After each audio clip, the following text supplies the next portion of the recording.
All right, up next we have Eric Pinkerton from TrustWave. He's going to be talking to us about surviving a crisis, a view from the trenches. Everyone give Eric a warm round of applause. Thank you. And thank you for coming. It's the weirdest room configuration I think I've ever spoken in. And I'm looking at all the naughty kids sitting at the back, like I can't see you. So surviving a crisis view from the trenches, the idea was to share some of the observations and lessons that I've learned from both attending crises as a consultant and prior to that as a sort of network engineer in the telco space. And also I've been doing an awful lot of simulated crisis with organizations. And I thought it'd be fun it's a sort of fascinating subject. I thought it'd be fun to talk through some of the things I've seen and some of the things I've learned along the way. So let's jump straight in. So who am I and why am I here? So most people that I know call me Pinky. Next week I'll have done 48 trips around the sun. I counted that in that time, starting from about the age of 14, doing sort of casual work, I've worked for 24 different organizations. So obviously can't really hold down a job for very long. I've got 0 degrees. I've never managed to get an academic education. I did a HND in media technology. I reckon I've got about a 1 to 1.4 kill-death ratio. And what I mean by that is I think that now as a consultant, I've actually alleviated more issues than I've actually caused back in the time when I worked in telco. So now I feel, quite safe talking about this stuff because I think I'm more of a solution than I am a cause of these things. I think I've probably spent hundreds of hours on calls or in rooms or talking about sort of these types of things. And this is my 5th AusCERT talk, so those that have been before will know what they're in for. So what I'm going to talk to today, so defining, I'm going to talk about define what is a crisis, what constitutes a crisis. Refining, how do we get good at managing a crisis? The timing, so I'll talk about the life cycle of a crisis as I see it. Revising, so how to simulate a crisis or what is the point and how to go about simulating a crisis. The findings, what I've observed on my journey. Inspiring, so some recommendations or some life hacks that I've seen employed. And then if we have time, maligning, so we'll have some Schadenfreude talking about some of the high profile crises that I've seen or that we've seen in Australia. So try and relax and enjoy the crisis. This is a quote by a cartoonist called Ashley Brilliant. And I like it because not because crises are sort of fun in any way, but they are an opportunity to develop and both on a personal and an organizational level. So on a personal level, you can be the person in the room when you need, cometh the hour, cometh the man, and that is quite a rewarding thing.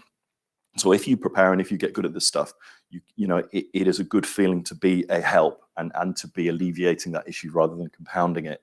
And on an organizational level, there are plenty of cases where organizations have come out of a crisis in pretty good shape, often by virtue of the fact that they've handled that crisis really well, and then that sort of buys them a bit more respect in the market or in the view of the public.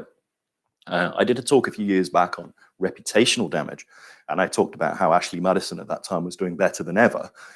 So from an organizational perspective, that was a really good thing for them in terms of publicity. From a personal perspective, the people at the helm of that organization didn't fare so well. So you have to have that in mind when I talk about this. So if you do well, you come out of this really well, smelling roses. If you compound it and make it worse, then it will come back and bite you in the bum. So what is a crisis? So if you look it up in the OED, it says a time of intense difficulty or danger, which is completely unhelpful. Really, we're at a cybersecurity conference, so I'm talking about cybersecurity crises. And really, I'm talking about the sort of black swan events, the real, let's get everyone in the room and nut out what we need to do. This is, I'm not talking about P1 issues or business as usual things. I'm talking about the really spectacular things that happen. And really, that is defined by your organization. So mature organizations often fall back on their sort of 5x5 matrix or their risk treatment plan. And they will declare a crisis when, perhaps a catastrophic event is declared. What you want is the ability to trigger that crisis management plan assuming you get to the point where you actually have a formal plan in place at a consistent point. You don't want to rely on Jerry on the help desk having a funny feeling about this, and that's the trigger that gets this happening, because if Jerry isn't working on that particular day, someone else might look at it more subjectively. So really what you want to do is try to nail down the point at which everyone has to be convened. And I'm talking about your sort of crisis management team. And you want that to happen as soon as it's sort of possible to say, you know, this is a serious thing, but not so often that everyone gets fatigued and jaded by the fact they're getting constant phone calls at 2 a.m. on a sort of Friday night, Saturday morning, what have you. The other thing that's interesting about crisis is when we talk about cybersecurity. If you talk about, for instance, if you worked for a major retailer and a store burned down, that might be a crisis, and they would then go around calculating what the cost of that to the business. And it's very tangible, very visible things. Whereas when we talk about cyber crisis, we're talking about ransomware. It's far more opaque to the people at the top of that business exactly what happens and what it means. And you can't quickly say, well, what was the value of the stock in that store? What is this going to cost us? Because we're dealing with very intangible things like lost opportunity cost or churn of customers. So we don't have good data and good modeling with which to predict this. So there's an awful lot of decisions being made based on incomplete sort of data sets and stuff, which is why I think it's quite fascinating. But getting good at crisis management. So crises are going to occur during your life. It's a fact of life. You may be lucky and find that they're very low in frequency, or you might be the complete opposite. You might even have decided or decide to turn your kind of life towards the direction where the action is. You know, if you're a soldier or you're a fireman or you're a paramedic, you will expect to encounter far more crises than somebody who perhaps works in a library. Although that isn't to say someone who works in a library might consider the intern coming in and sorting all the books by color as a crisis. So if we know that crises are inevitable, the question is, how do we get good at this stuff? And I think there's three kind of things that contribute to this. I call it nature, nurture, and suture. So nature is those people who are just born cool as a cucumber.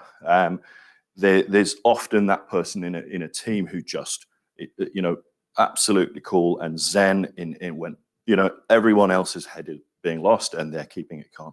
So you can be born that person. The next thing is you can expose yourself to lots of those things in the same way that you would expect a first responder or somebody who worked in A&E to get much better at dealing with those crises that are coming through the front door, after they've been doing it for a few years than they would be in their first shift. So exposing yourself to those situations will get you good at it. And suture is that kind of getting those battle scars.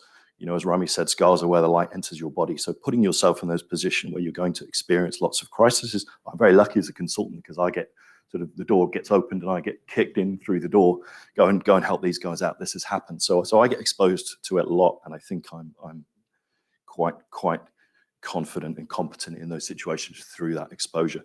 So porque no los tres? Why not try all three if you can? If you want to get good at this, you can't control the way you were born or your personality type, but you can expose yourself to it. And you can go and read as much as you can about other things and learn from other people's mistakes.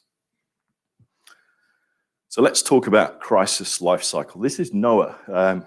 I've used him a lot because he's part of the Microsoft PowerPoint clip art, and he's free to use. So I've become quite obsessed with Noah.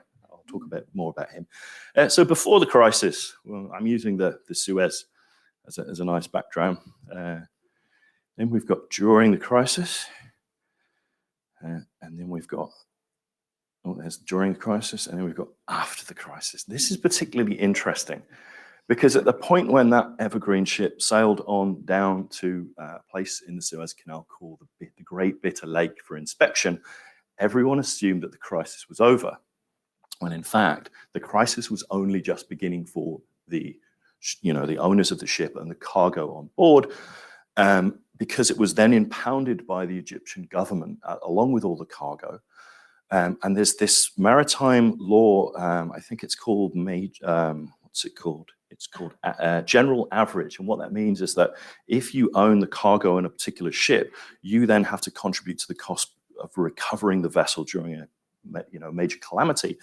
But that only clicks in at the point when the cargo is delivered to the destination, which was Rotterdam.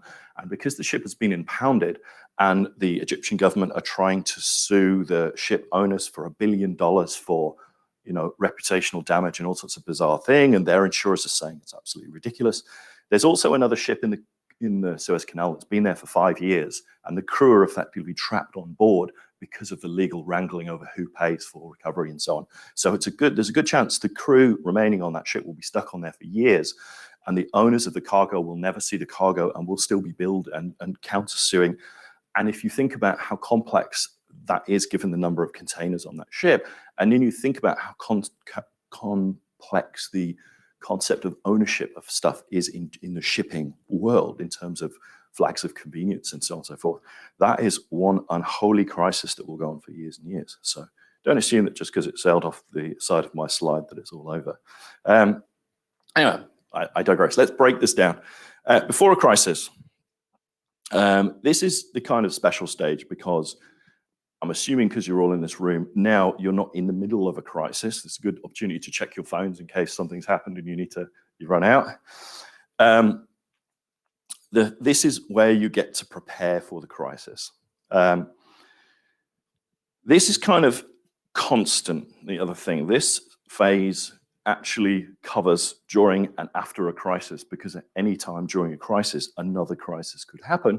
And quite often crises spawn other crises. So we're always in this before a crisis, so we should always be preparing. So the first thing you need to do is assemble your team as best you can in an organization. And those are, the people in that organization that can make decisions. They're usually the crisis management team is usually the very top execs. Then you nominate various subject matter expertise. So you might have someone who's on hand to provide legal advice. You'll have if you're the InfoSec person, you'll always get dragged in there if it's a cyber crisis, the IT people, the HR people. So you have all those members. Getting those people assembled, having all their numbers to hand, having a plan, and have them know what to do is absolutely critical. The next thing is selecting your partners. So if you're going to be able to engage an incident response or forensic partner, if you're going to engage external legal counsel, you're far better getting those ducks in a row before you need to, because what you will find is when you phone an incident response company or a lawyer at 6 p.m. on a Friday, which will always be when this stuff happens, and start trying to negotiate commercials and rates and sign NDAs, you will lose hours, if not days of time, and it will cost you a fortune. So if you can have incident response retainers, if you can have agreements, if you can sign all those NDAs and get all of that minutiae done before the fact, you will save yourself a heap of time and your chance of responding well greatly increased. The next thing is developing your plan. So having some usable crisis management plans. Sometimes in organizations, it's a virtue of their business continuity plan. Sometimes they have a special crisis management plan. Whatever works for you, have a plan, smoke test it, have people review it, revisit it. Make sure it isn't 600 pages, because in a crisis situation, nobody is going to sort of leaf through something that looks like a phone book. It needs to be succinct. It's good to have that available offline. So rather than storing it in your SharePoint that's about to be taken offline by ransomware, and then you find you can't access the crisis management plan. So having that backup is pretty important. Drilling, I'll talk a little bit more, but that's going through and simulating this to see if the plan works when you expose it to various crisis scenarios. And then off the back of that is taking those lessons and refining those plans and tweaking that. And that's what I'm going to talk about a little bit more. And then rinse and repeat. So keep doing that on a regular basis. During a crisis, so I think a crisis falls into 4 phases: NK, YK, TK, and EK. I remember it as New Yorkers are terrible at English. So phase 1, no one knows. So a crisis has happened, something terrible has happened, but nobody knows. So everyone is happy. And that is, if you think about, let's say, SolarWinds the attackers knew, but it was 2018. They started putting that malware in the, in those software updates, and everyone's merrily applying the updates. Nobody knows that a crisis is taking place. Then something happens and you find out, and that's when everything changes.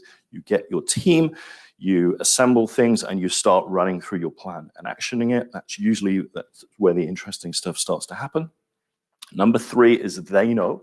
That is where you have to go and talk to the people affected, or your partners, or a wider circle. And that is where you're trying to avoid step 4, which is everybody knows. So now you have journalists phoning you for comment and that. And through these different phases of a crisis, there are different ways to handle those things.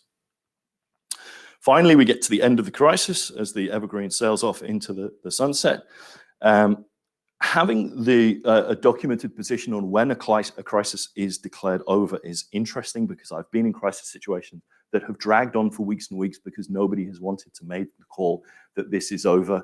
And it's actually proved very costly for the organization to have people sitting around, not just financially, but in terms of having very, very senior people within an organization constantly checking in on meetings means that they can't go and do what they normally would be doing. And they're very senior executive people. They tend to be very busy people. So if you take them off that, it has an impact on your organization.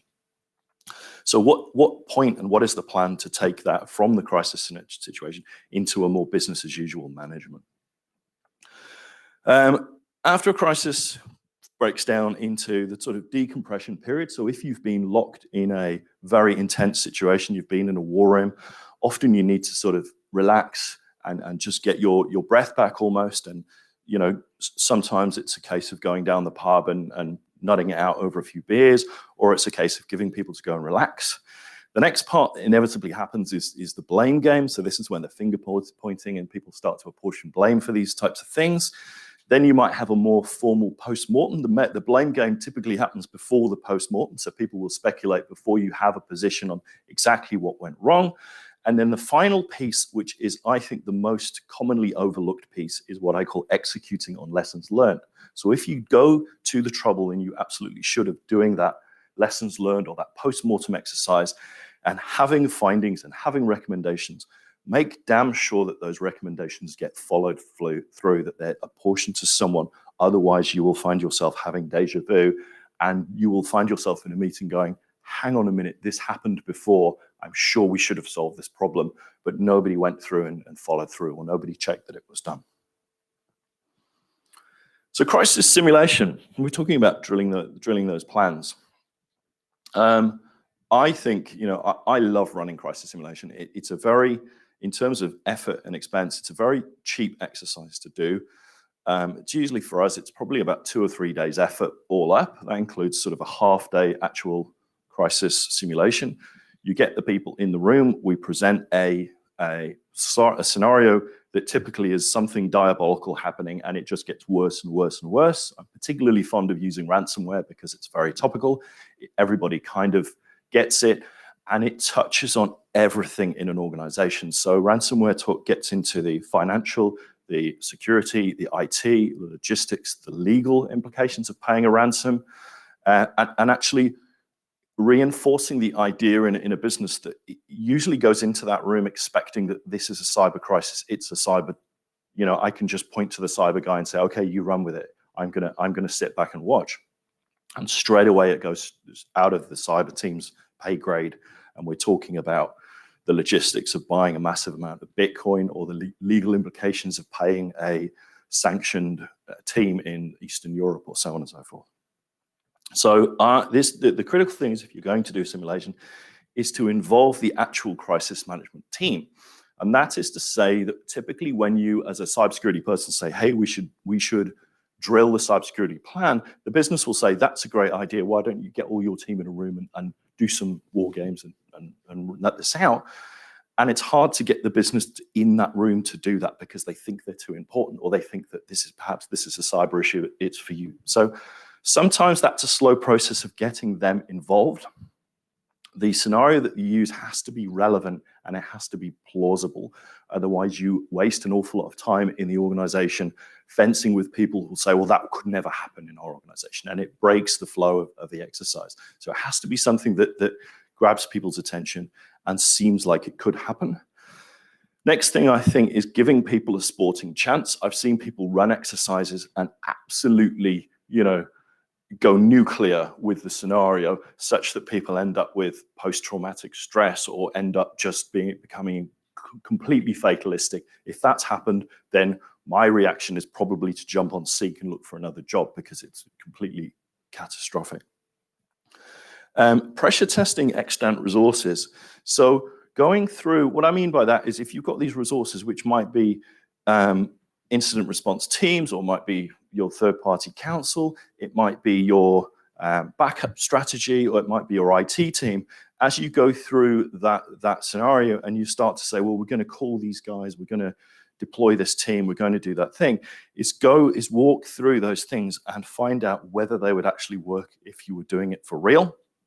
Because what you sometimes find is, even though you have an incident response retainer in place, when you phone up your IR people and say, hypothetically speaking, if we were to need 3 guys in Sydney within the next, 24 hours, could you do it? And have an open and honest conversation. Hopefully they'll be honest with you. And a lesson learned might be, we need some more partners as a fallback if they're unable to field those. It has to be tailored for your organization. So I've seen exercises run that were kind of a theoretical company, and you're assigned a theoretical role in that company, and they are good for exposing people to the concept of a crisis and getting them comfortable with the idea, but it doesn't get them thinking about what would happen in their organization, and it doesn't test your current plans. And the final bit is building the lessons learned process, or that post-mortem process, into the process of running that crisis, so you actually test and look at how the crisis went and what those lessons were, and execute on those things that you find. Pinky's observations. So these are the things that I've seen from doing this a whole bunch of times. So almost every organization could do better, or opportunities for improvement in their preparation. So it's rare to see organizations have a go-to out-of-band communication platform set up. So that can be as easy as having a WhatsApp group with all the team in it. There are some more cool technical solutions like Whisper, which blast style SMSs or gets everyone on a call. And why that's important is because I've worked with organizations where they've had reason to suspect or to question the integrity of the communication platforms they're using, because they've got the hypothesis is there's a state-based actor active within their exchange, and they can't email people and be confident that the attacker that they're basically trying to evict from the network is across their communications. So being able to jump into WhatsApp just to set up something else or some other way, hey, I need everyone to register a Gmail account so we can actually coordinate this eviction without the attackers knowing what we're up to.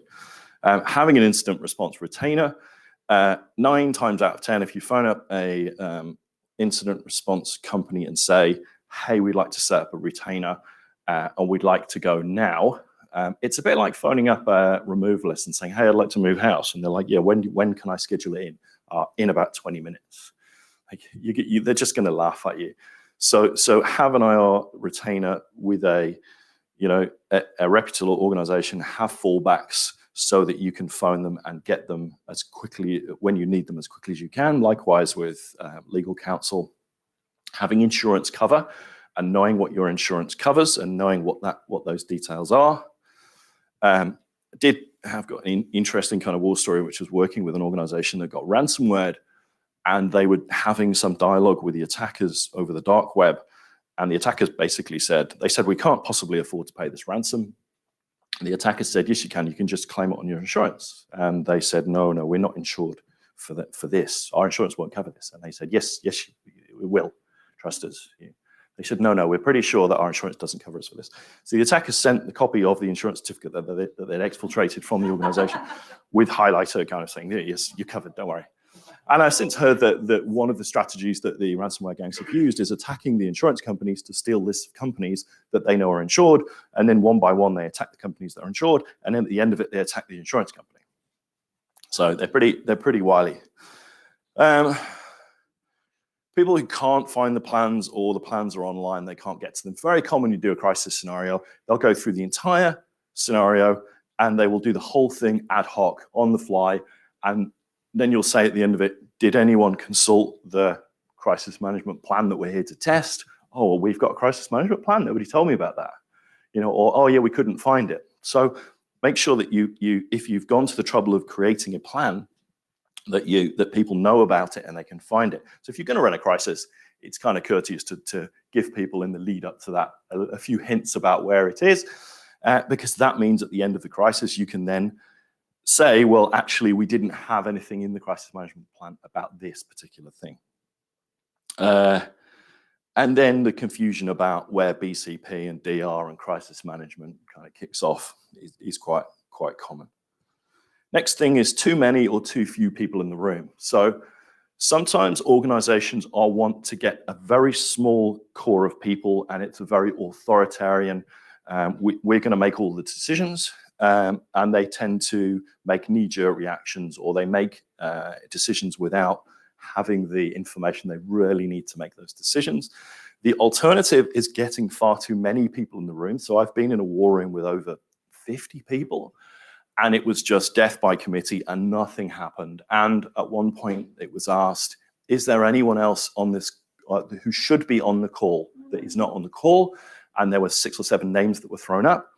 And then they said, is there anyone on this call that doesn't need to be on this call? Can you leave the call? And not one single person dropped off the call because everyone was in to see what would happen. So that was an absolute, from my view, it was an absolute disaster in their ability to handle that crisis, because it was just, everyone had an opinion about everything, and it was collecting, and the poor scribes who were charged with documenting what was happening were just absolutely overrun. Next thing, absence of record keeping. So I mentioned scribes there. So organizations, unless they're very disciplined, will not naturally start scribing what is happening. And that is absolutely critical, because remember I talked about the blame game, is after every crisis, there will be questions asked, why did that decision get made? And in hindsight, it's very easy to say, well, that was the wrong decision. But at the time the decision was made, if you document the rationale for why that decision, what we knew, what we didn't know at that particular time was this, and that's why we all agreed to do that. If that is recorded in black and white, then your ass is covered, to use the vernacular. Next thing, analysis paralysis. It's the inability to make a decision. Sometimes not doing anything is the right thing to do. However, that has to be a conscious decision. Indecision absolutely kills in a crisis, and really what the crisis boils down to is your ability to make decisions without the full facts at your disposal at a cadence that is right for the situation. It sounds very, very easy, but if you, and this is what happens when you get too many people in the room, you just cannot do anything, because let's all have a show of hands. It just slows things right down, and things can get progressively worse very quickly in that situation. Knee-jerk reactions is the opposite to that. Usually it's a consequence of having an authoritarian kind of organization with too few people in the room. They go, and I alluded to this in my paper, where I did a crisis management scenario with an organization, and I threw in a small denial of service attack. They're an online retailer, and the first decision came from the CEO, let's turn the internet off. So the result of denial of service attack was, let's turn the internet off, which I still laugh hard about. And I sort of stood back and I sort of gestured towards the IT guy to say, do you want to explain to the CEO why that's a bad idea? And the dynamic there was that he just wasn't able to convey in a language that the CEO could understand why that was why I was almost crippled in the corner laughing. So it happens. I can't hear you. Can you hear me? So that is really about the fact that now if a crisis happens, you will be on Zoom, or somebody will be on Teams, and there'll be someone on the call who doesn't quite realize that they're not on mute, or there'll be someone on the call who is on mute, doesn't realize they're on mute. There will be 2 people in a room somewhere, both dialed in, and they'll be getting feedback and they won't understand why. There'll be the person who dials in from the car, who hasn't got a headset, and there'll be a massive amount of noise. And what that means is that decisions aren't able to be made because no one knows what's going on. The scribe's job is made infinitely harder. So actually building some of the common courtesies about using video conferencing into that crisis management, make sure people know how to go on mute, make sure they have headphones and that they know to use them. Turning the cam on when you're talking is I think, a kind of basic courtesy.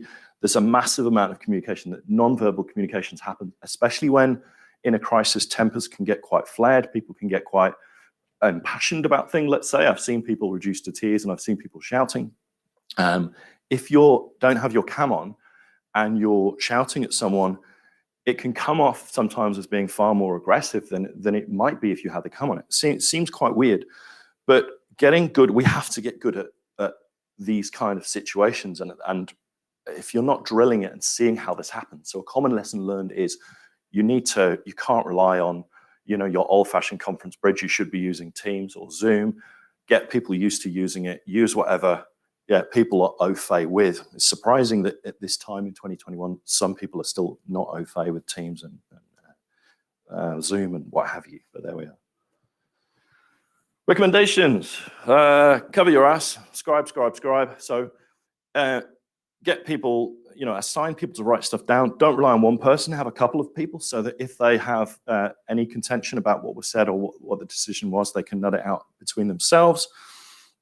Don't fall into the trap of relying on technology to do that scribing for you. There are some iPhone apps like Otter that will transpose it all. It's worth doing it as a fallback to the person doing the scribe so that they can, as an aid for them, but understand the implications of, what is a very sensitive meeting ending up in somebody's private cloud, somebody's personal cloud, sorry. And understand the inadequacies of those voice to text when you've got 10 people in a room all shouting at each other. Phone all the friends. So have a list in your crisis management plan of salient contacts. And by that, I mean law enforcement, I mean the ACSC, I mean your instant responders, your legal people. And don't be frightened to get them on the phone and consult them when they need to be there. And then know when to hang up, right? Don't, just because you call in someone for some advice, don't be frightened to say, that's awesome, we'll get back to you on that. Because each person you call into the room, especially if you're talking external consultants or external agencies, will have a bit of an agenda. And I'll give you a good example is if you are ransomware, one of the really useful things to do is call the ACSC. They will have a massive amount of expertise that they can leverage. They've got a massive amount of experience. But they will push you very hard on the position of not paying the ransom because that is very much their agenda, because that's what, that's their raison d'etre. And I have been in a room with an organization where this decision they faced was, do we pay the ransom or do we go out of business? And it's very hard to be glib and say, well, you shouldn't pay the ransom because you're just encouraging them. Because what's, for them as an organization, they had to seriously consider paying that ransom. And the ACSC were very dogged in the way that they were kind of pushing them about, not even having that conversation. So being able to sort of hang up when you need to and have that internal dialogue is important. And then if you're going to phone people, have those NDAs in place so you don't waste time. This is something I saw done once and it stuck with me. So it's kind of like that OODA loop. It was the discipline of having a whiteboard and breaking it down into what do we know, what do we not know, and what are our assumptions. And what that did is it created a very sort of conceptual model for what was happening that was very clear to everyone. And then they focused on taking the things they didn't know across into the stuff that they did know, okay? Before we make that decision, we really need to understand, how big is this? When did it happen? What's infected? Blah, blah, blah. So that, get a whiteboard, make sure you've got the whiteboard and the pens still work, that someone hasn't stolen all the lids and you've just got, 17 markers that have carefully been put back, even though they don't work. But that was a really effective and easy way that made a real difference in that scenario. And I've coached people on doing that again, and it's always worked well. Indecision kills. Fast is better than perfect. Consistency is better than perfection. So you can't always make the perfect choice, but if you have systems and similar to the knowing at the point when that crisis is declared, and if that is a well understood model for something of this magnitude has to be happened before we get everyone in that room. If that's consistent, it will be much better than, again, you're relying on Jerry on the help desk having a funny feeling about this again. Looking after each other mentally and physically. Any crisis situation, even simulations, can take their toll on people's mental sort of well-being. So keeping an eye out for each other, understanding the toll that takes, making sure people, getting fed, drinking water, if they need lollies, getting them through that. It's easy to overlook that, especially in situations that are protracted. So if people are stuck in a room for 12 hours and nobody's thought that, oh, let's go get some drinks or get some food, it will start to affect the decisions that are being made. I say do not be afraid to use levity. Now, where that comes from, if you ever work with first responders or firemen, they have this black sense of humor that is almost a pressure valve that they use to deal with those situations. And actually, there's been moments in real situations that I've been in where someone's made a dad joke and it's completely broken the pressure and the mood, and it's just given people that chance to catch their breath and get onto it. So don't be afraid to use levity yourself, and if you're an organization and you're trying to build that culture around how to manage this situation, don't set it up such that people are expected to be very stoic and this is a serious matter, and I need you, I don't need you in the room if you're going to be flippant about this. That kind of attitude I don't think works well. And the final thing is the kind of pilot's mantra, which is aviate, navigate, communicate, and administrate. And that's the hierarchy of how you deal with a crisis in an aircraft, which is usually a big thing. Is there have been, and this came from an air crash investigation where a couple of pilots saw a warning light and they were so focused on figuring out what the warning light meant, they flew into a mountain. So and if you think about a crisis that spans a number of days, it's very easy for that crisis management team to be completely focused on managing that crisis at the expense of everything else that's going on in the business. And that can have a really detrimental effect. So having that discipline to look up from the cockpit once in a while and see what's going on, to think about where you're going and communicate with each other. And then the last thing is that, documentation piece. Other interesting things, how are we doing for time? Other interesting things. So there's a few laws that I think come up again and again in this. So Finagle's law is Murphy's law on steroids. So if anything can go wrong, it will go wrong, and at the worst possible time. Always have that in the back of your mind with anything like this. Occam's razor, that's William of Ockham in the picture, facing us, not with his back to us. The simplest explanation is usually the right one. Very easy in a crisis scenario to get all quite fantastical about what this could be and diagnose an APT in China hacking us when in fact it's just somebody's forgotten, somebody's tripped over a cable. So have the rigor to question what the most obvious explanation is and give that some scrutiny first. Example of that in medicine is referred to as zebra. And that loosely translated is when you hear hooves, think of horses, not zebras. And it's just that, think what is the most likely outcome of what we're seeing. Hanlon's razor, never attribute to malice that which is adequately explained by stupidity. So this comes up a lot of the time when you'll be investigating an issue and you'll see a username and a log, and you'll straight away, everyone will be like, oh, we always knew that guy was untrustworthy. Let's go and get him in a headlock and make him confess. And it's like he could have had his creds legitimately stolen. So holding back on the pitchforks. And the other thing is, I talked about people getting quite fatalist if they go through these scenarios and they are completely diabolical. There's an American politician or American senator called Cory Booker, and he said, never let your inability to do everything undermine your determination to do something. And that's always been my mantra in this cyber world in terms of how defeatist you can get about how hard it is. So same in a crisis situation. How are we doing for time? Okay. All right, so I saved a few comedy case studies. One of the obvious ones to talk about was the census debacle or census fail in Australia. 2016, it went live. There was a denial of service attack. It resulted in IBM running around like headless chickens. There was a 43-hour outage during the period you were supposed to do your census. There's a great report that you can go and read that was written. There's a URL on the page. I'll share these slices. What the report lessons learned were that IBM had mountains of playbook, but they were completely untested and they were completely impractical when they used it. The ABS had no real incident response process and did the whole thing kind of on the fly and ad hoc.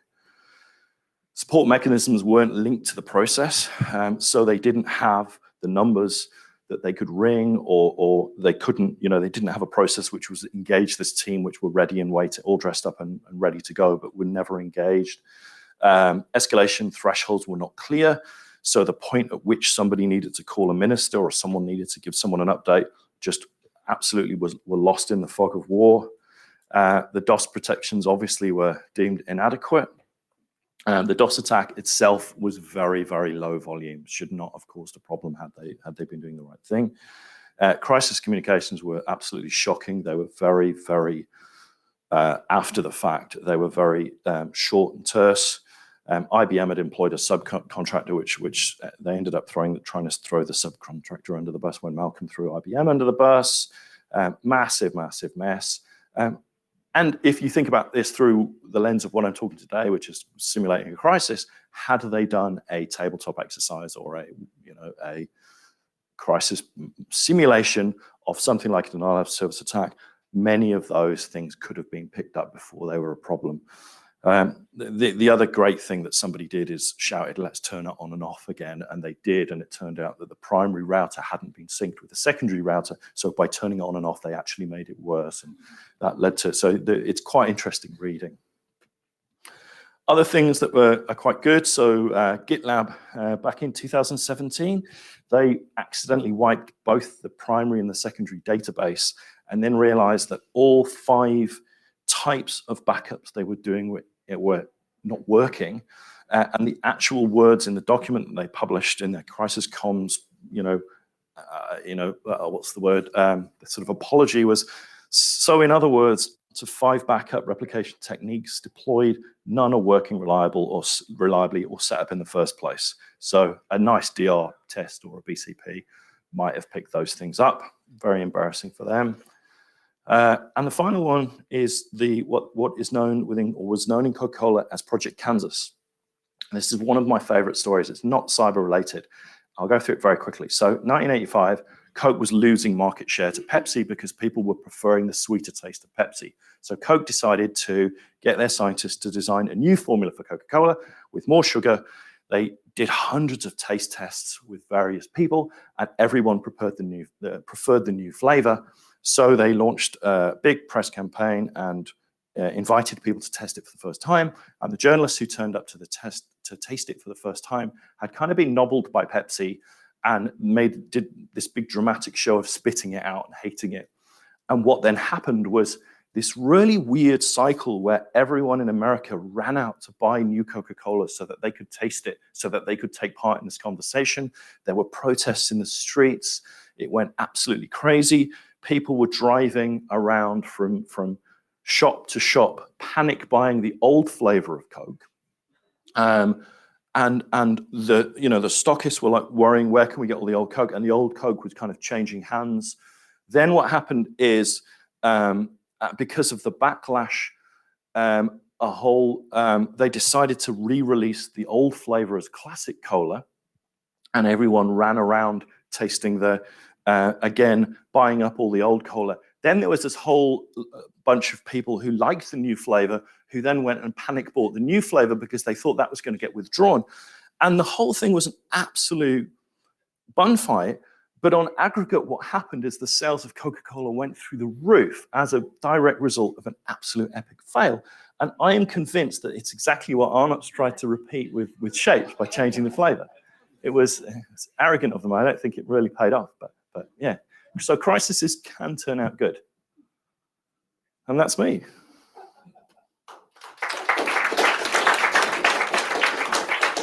That's a shot of Noah's shoes from his...